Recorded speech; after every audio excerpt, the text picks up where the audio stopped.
Hey everyone.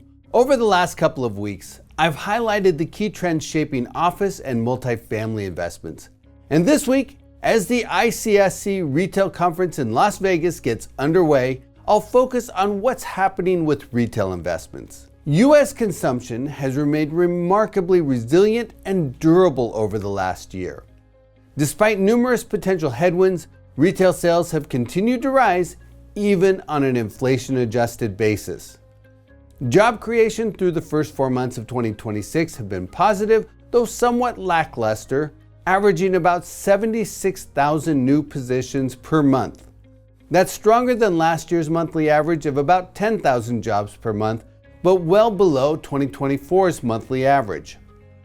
In addition, consumer sentiment fell to a record low of 48.2 in preliminary May data, potentially signaling consumer reluctance to spend.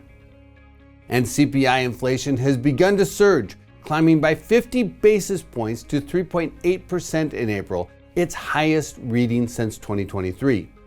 In addition, household debt has reached an all-time high of $18.8 trillion, with credit card debt at a record $1.3 trillion. But these metrics, which are no doubt restraining consumption to a degree, are just part of the picture. Healthy wage growth, which outpaced inflation over the last 3 years until last month, has bolstered consumer balance sheets. So while consumer debt is elevated, when it's measured as a percentage of income, the metric is less alarming. Overall household debt as a share of income is at its lowest level in more than 15 years. In addition, household savings, including money market funds, increased by 3.4% over the last year to its highest level on record. That suggests consumers still have a lot of purchasing power available if they choose to spend. So despite the headwinds, retail sales continued to grow by 4.9% over the last year. And even on an inflation-adjusted basis, retail sales are up by 0.5% compared to a year ago. Now, a lot of the growth in retail sales has been through the internet. On a year-over-year basis, non-store retail sales are up by 11.1%, but brick-and-mortar stores still grew by 3.2% over the last year. Those modest gains are helping to reinforce multi-tenant retail property performance. Still, as of the first quarter, multi-tenant vacancy rates rose by 20 basis points from the fourth quarter of last year to 6%. Space absorption in the first quarter was modestly negative as retailers have become cautious in their expansion strategies. But new multi-tenant retail construction remains very limited, at its lowest level since 2011 following the financial crisis. So new supply risks are minimal.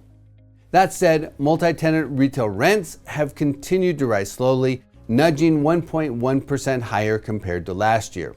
Looking at single-tenant retail, the vacancy rate increased by 10 basis points to 4.6% in the first quarter of 2026, with rent growth of 1.1%.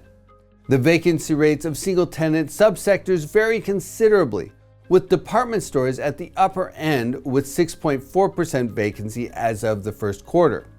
That's followed by drugstores with 6% vacancies, restaurants at 3.5% vacancy, grocery stores at 2.6%, quick service restaurants at 1.5%, and the lowest vacancy rates in the subsector is convenience stores with just 1% vacancy.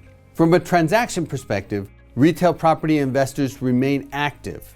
On a trailing 12-month basis through the first quarter, the total number of multi-tenant retail property trades was about on par with the level seen in 2021, and they're just 9.6% below the peak trading year of 2022, with cap rates averaging in the 7.3% range.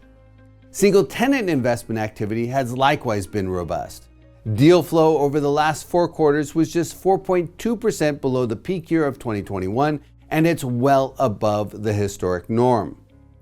Single-tenant cap rates are in the 6.6% range, but vary considerably depending on the remaining lease term and tenant credit. Marcus & Millichap just released 2 new reports focusing on the single-tenant retail sector, and you can access both of those reports on our website. These reports offer additional details and insights on single-tenant retail investments to help you keep your eyes on the horizon.